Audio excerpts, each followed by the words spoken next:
Ciências para o terceiro ano com a professora Milena Nicodemos. Nessa aula, vamos estudar as páginas 57 a 59 do nosso livro de ciências.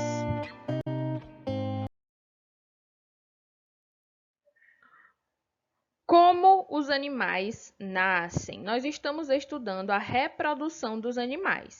Então, hoje nós vamos estudar aí como que esses animais nascem. Filhotes de diferentes animais podem nascer de diversas maneiras. Vejamos algumas a seguir. Animais que nascem do corpo da mãe. Olha só, os animais que nascem do corpo da mãe. Os filhotes de alguns animais, como a anta, o tatu, a vaca, o ser humano e o burro, se envolvem dentro do corpo da mãe até o momento do nascimento.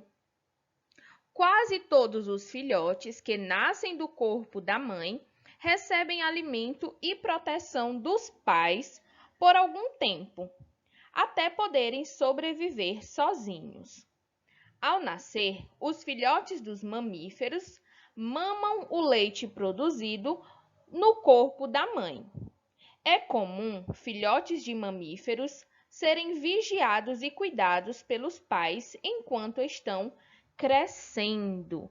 Então, quando a gente diz assim, aquela vaca ela tá grávida, ela tá prenha. Então, esses são animais, né, que produzem dentro do seu corpo lá o filhote e eles nascem aí, né, do corpo da mãe. O ser humano, a mulher, ela fica grávida, né, e dá à luz a um bebê. Então, essa é a forma como esses animais nascem, né? Eles nascem através do corpo da mãe. E aqui nós temos alguns exemplos. Filhote de burro que acabou de sair do corpo da mãe, olha, acabou de nascer. Temos aqui, os filhotes da preguiça, que são carregados pelas mães durante os primeiros meses de vida. E a baleia, nós sabemos que a baleia ela é um mamífero. Então, todos os mamíferos nascem aí através do corpo de uma mãe, né? Então, aqui, a baleia jubarte produz cerca de 200 litros de leite por dia para amamentar o filhote. Então, quais são as características desses filhotes que nascem do corpo da mãe? Quando eles nascem, né, eles precisam ser cuidados, vigiados, observados pelas suas mães, porque eles ainda não têm a capacidade de viver sozinhos. E eles são alimentados também por suas mães, né? Elas produzem o leite no seu corpo que ela alimenta aí os seus filhotes, tá bom? Já os outros animais, né? Nós temos aqui, os animais que nascem de ovos. Então, há animais que se desenvolvem fora do corpo da mãe, em ovos. As aves, muitos peixes, répteis, anfíbios e insetos são alguns exemplos. Dentro dos ovos, há água e reserva de alimento que o filhote consome durante o seu desenvolvimento. Olha que interessante. Então, quando esse filhote ele está em desenvolvimento dentro do ovo, existe água e alimento ali dentro daquele ovo para que ele se desenvolva. Muito legal, não é mesmo? Ao nascer, alguns filhotes de animais que nascem de ovos já estão prontos para se alimentar sozinhos e se proteger no ambiente externo. É assim com as serpentes, certos peixes e insetos. Então, os animais que nascem a partir dos ovos, alguns deles não precisam ser vigiados por sua mãe, né? Por sua progenitora. Por quê? Porque eles já nascem preparados para viver no ambiente externo, né? Como o exemplo aqui é nos dado, as serpentes, alguns peixes e alguns insetos. Aí nós temos aqui um exemplo de animal que nasce de ovos. Temos aqui o percevejo, ele coloca muitos ovos que formam um agrupamento bem unido. Olha só o agrupamento de ovos aí do percevejo. E temos as serpentes, nós temos a surucucu, picu de jaca, que nascem de ovos que têm uma casca mole, olha aqui. Nesse exato momento, essas serpentes estão nascendo e a casca do ovo é mole. Então, esse tipo de animal, como as serpentes, elas não precisam da supervisão de suas mães para sobreviver, tá? Elas já nascem prontas, assim como os insetos, os percevejos, as moscas, tá? As formigas. E existem, porém, animais que cuidam dos ovos e dos filhotes, mesmo depois que eles nascem, que é o caso das aves, tá? As aves aquecem os ovos com o calor do corpo e alimentam os filhotes depois do nascimento. Certos peixes e rãs protegem seus ovos para que não sejam comidos por outros animais. Então, nesse caso, os filhotes de aves, né?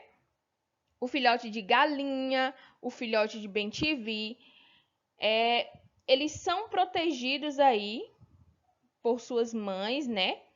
Quando eles nascem, porque eles não estão 100% preparados para viver aí no ambiente externo. Então, elas dão alimento para eles e vão protegê-los até um certo tempo para que eles estejam prontos para viver aí no ambiente externo. Inclusive, as aves, elas protegem seus ovos também contra os predadores, tá?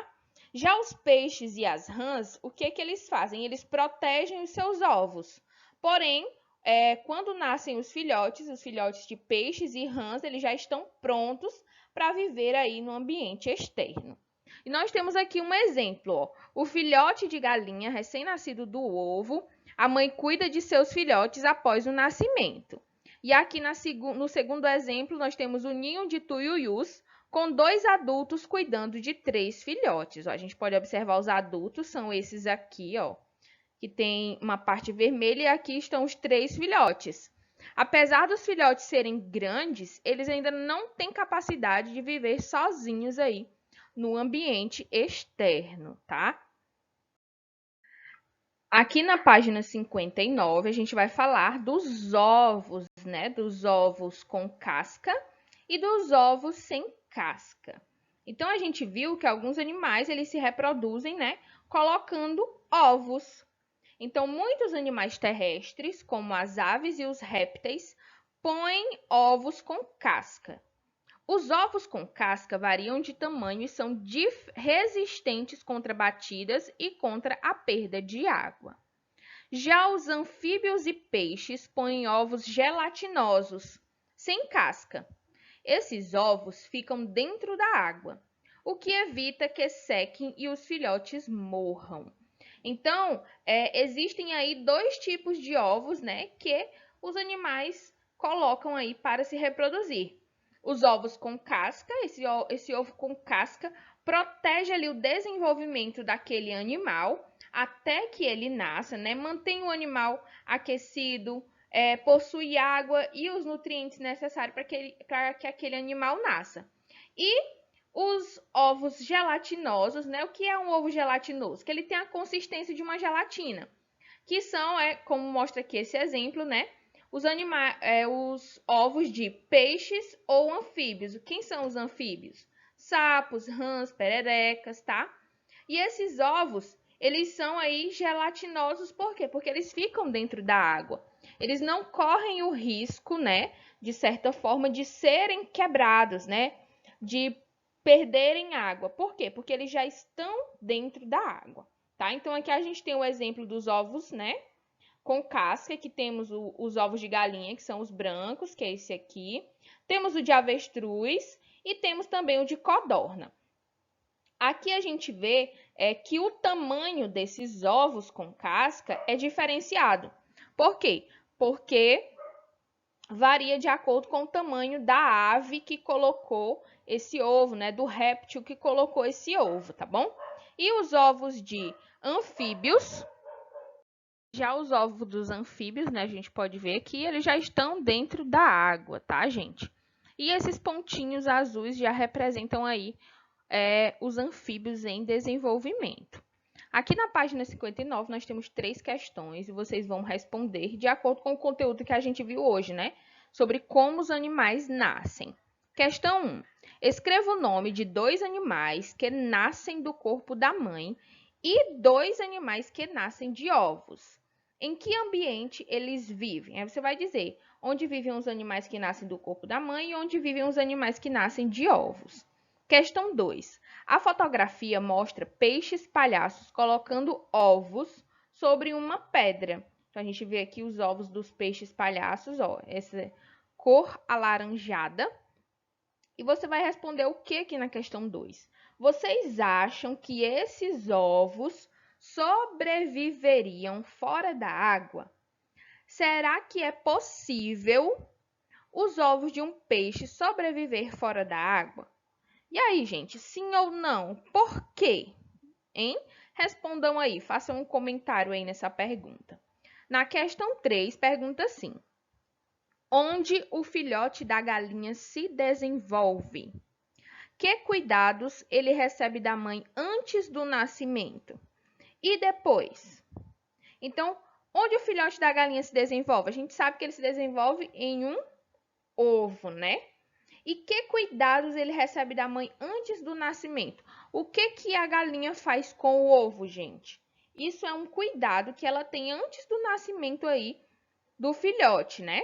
E o que ela faz depois que esse filhote nasce, tá bom? Então, você vai responder tudo aí no seu livro. Então, essa é a nossa aula de hoje sobre a reprodução dos animais, como que eles nascem. Espero que vocês tenham compreendido e até a nossa próxima aula.